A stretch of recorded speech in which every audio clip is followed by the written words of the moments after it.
ലോകത്തിൻ്റെ നാനാഭാഗങ്ങളിലായിരിക്കുന്ന എൻ്റെ എല്ലാ ബഹുമാന്യരായ മലയാളി സ്നേഹിതർക്കും എൻ്റെ സ്നേഹവന്ദനത്തെ അറിയിക്കുന്നു. ഞാനിപ്പോൾ ഒരു വീഡിയോയുമായിട്ട് വരുന്നതിൻ്റെ ഒരു കാരണം, എൻ്റെ ഒരു സ്നേഹിതൻ എനിക്ക് കഴിഞ്ഞ ദിവസം ഒരു വീഡിയോ അയച്ചു തരുവാനിടയായി തന്നു. ആ വീഡിയോ കണ്ടപ്പോൾ ഇതെല്ലാവരിലേക്കും ഒന്ന് ഷെയർ ചെയ്യണമെന്നൊരു ആഗ്രഹം ഉള്ളതുകൊണ്ടാണ് ഞാൻ ഈ വീഡിയോ തയ്യാറാക്കുന്നത്. ഞാൻ ആ സ്നേഹിതൻ അയച്ചു തന്ന വീഡിയോ നിങ്ങൾക്ക് ഞാൻ ഇതിൻ്റെ പ്രകാരം ഞാൻ കാണിക്കാം. നിങ്ങളെൻ്റെ ചാനൽ സബ്സ്ക്രൈബ് ചെയ്യുക, പരമാവധി മലയാളികൾ കാണാൻ വേണ്ടി നിങ്ങൾ ഷെയർ ചെയ്യണം. നമ്മളുടെ കുഞ്ഞുങ്ങൾ ഏകദേശം 60% കുഞ്ഞുങ്ങൾ ഉപരിപഠനത്തിന് പഠിക്കുന്നത് ബാംഗ്ലൂരിൻ്റെ പ്രദേശങ്ങളിലാണ്.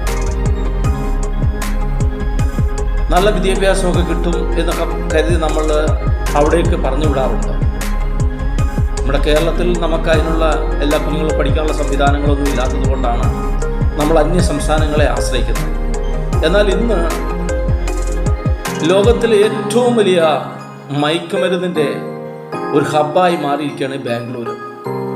എന്നാൽ നല്ല ആൾക്കാരുടെ നല്ല കുഞ്ഞുങ്ങൾ അപ്പനും അമ്മയും സ്നേഹിച്ചും അവരെ ആദരിച്ചും അവർ പറഞ്ഞ് കേട്ടും പോകുന്ന ഒരുപാട് ഭൂരിപക്ഷം കുഞ്ഞുങ്ങളുണ്ട്. വീടിൻ്റെ ബുദ്ധിമുട്ട് പ്രയാസങ്ങളൊക്കെ അറിഞ്ഞും ഒക്കെ പോകുന്ന ഒത്തിരി കുഞ്ഞുങ്ങളുണ്ട്.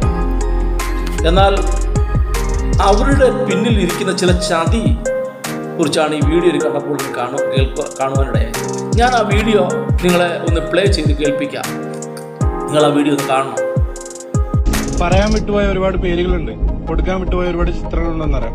എന്നാൽ ഞാൻ വീണ്ടും ഉറപ്പിച്ചു പറയുന്നു, ഇത് ചെറിയൊരു തട്ടിപ്പല്ല. മലയാളി വിദ്യാർത്ഥികൾ ലക്ഷ്യമിട്ടുകൊണ്ട് കർണാടക പോലീസിന് കൂട്ടുപിടിച്ച് നടക്കുന്ന മലയാളികൾ നടത്തുന്ന വലിയൊരു തട്ടിപ്പാണ്. ബാംഗ്ലൂർ മലയാളികൾ ലക്ഷ്യമിട്ടുകൊണ്ട് ആചാര്യ കോളേജിൽ മാത്രം നടക്കുന്ന തട്ടിപ്പല്ല ഈ വേജലഹരി case. Bangalore RR college, Saptagiri college, Acharya college, ഈ 3 കോളേജിന്റെ ഇടയിലായിട്ട് AGB ലേഔട്ട് എന്ന് പറയുന്ന ഒരു സ്ഥലമുണ്ട്.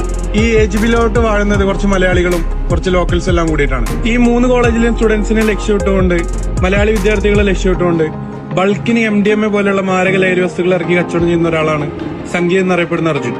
എന്നാൽ സംഖ്യ ഒറ്റയ്ക്കല്ല ഈ MDMA കച്ചവടം നടത്തുന്നത്. സംഖ്യയുടെ കൂടെ അനുഭവം എന്ന് പറയുന്ന വേറൊരുത്തനുമുണ്ട്. അർജുൻ, സംഖ്യയും അനുഭവവും ബൾക്കിന് MDMA പോലുള്ള ലഹരി വസ്തുക്കൾ ഇറക്കിയിട്ട് അത് സൂക്ഷിക്കുന്നത് പിടിക്കപ്പെടാതിരിക്കാൻ വേണ്ടിയിട്ട് ലീന മറിയ എന്ന് പറയുന്ന ഒരു പെൺകുട്ടിയുടെ റൂമിലാണ്. പിന്നീട് അർജുൻ, സംഖ്യയുടെയും അനുഭവിന്റെ അടുത്തുനിന്ന് ലഹരി വസ്തുക്കൾ വാങ്ങുന്ന കൺസ്യൂമേഴ്സ് ആയിട്ടുള്ള വിദ്യാർത്ഥികളെ ലക്ഷ്യമിട്ടുകൊണ്ട് അവരുടെ റൂമും കാര്യങ്ങളെല്ലാം മനസ്സിലാക്കിയിട്ട് അർജുൻ പിള്ളയും കൂട്ടുകാരെ അങ്ങോട്ട് പറഞ്ഞയക്കുകയാണ് ചെയ്യുന്നത്. ബാംഗ്ലൂർ പഠിക്കാൻ പോയ തന്റെ മകനോ മകളോ ഒരു ലഹരി കേസിൽ പെട്ടുവെന്ന് പറഞ്ഞ മാതാപിതാക്കള് ഇവർ ചോദിക്കുന്ന ക്യാഷ് എടുത്തു കൊടുക്കുകയാണ്. നമ്മളെ അക്കൗണ്ടിൽ പൈസ നേരിട്ട് അവരുടെ അക്കൗണ്ടിലേക്കല്ല പോയത്, മോൻ്റെ അക്കൗണ്ടിൽ അയച്ചിട്ട് അവന് ATM ഇല്ലാത്തതുകൊണ്ട് അവൻ്റെ ഒരു ഫ്രണ്ടിൻ്റെ അക്കൗണ്ടിലേക്ക് മാറ്റിച്ച് അതിൽ നിന്ന് ട്രാൻസ്ഫർ ആക്കി അവർ ചെയ്തു. ATM വഴി എടുക്കുകയാണ് ചെയ്തത്. അപ്പോൾ എന്ത് തെളിവ് നമ്മൾ കൊടുക്കുക? ഇതൊരു വലിയ അവസരമായിട്ട് കണ്ടുകൊണ്ട് അർജുൻ പിള്ളയും കൂട്ടുകാരും വർഷങ്ങളായിട്ട് മുന്നോട്ട് കൊണ്ടുപോകുന്ന ഒരു വലിയ തട്ടിപ്പാണത്. ഇതിനെതിരെ ഇനിയും പ്രതികരിക്കാതിരിക്കുന്ന മാതാപിതാക്കളോട് എനിക്ക് പറയാനുള്ളത്, നിങ്ങൾ എത്രത്തോളം ഉണ്ടായിരിക്കുന്നോ അത്രത്തോളം വിദ്യാർത്ഥികളുടെ ജീവിതം ഇനിയും നശിച്ചുകൊണ്ടേയിരിക്കും. ദയവായിട്ട് പ്രതികരിക്കുക, ഇവരെല്ലാം നിയമത്തിന് മുന്നിൽ കൊണ്ടുവരാം.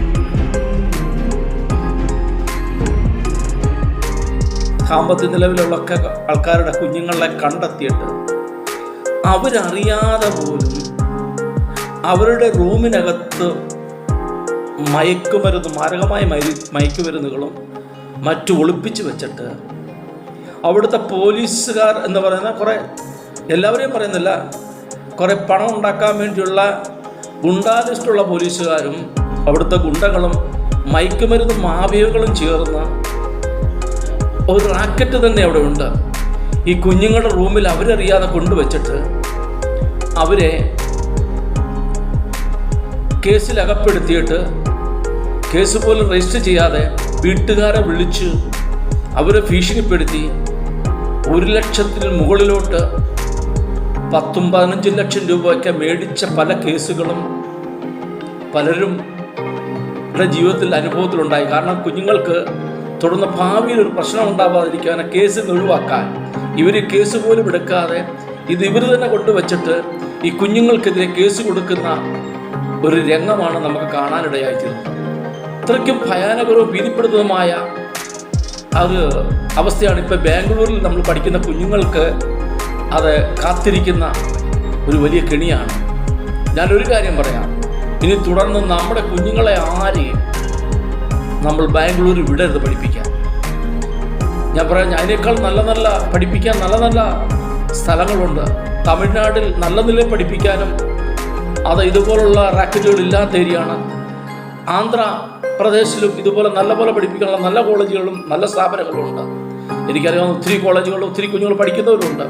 അവിടെ ഇതില്ല. ബാംഗ്ലൂരിൽ കഴിവതും ഇനി വിട്ട് നമ്മുടെ ആരുടെയും ₹1 ഇനിയുള്ള മാഫിയകൾക്ക് കൊണ്ടുപോകാനാണ് ഇത്.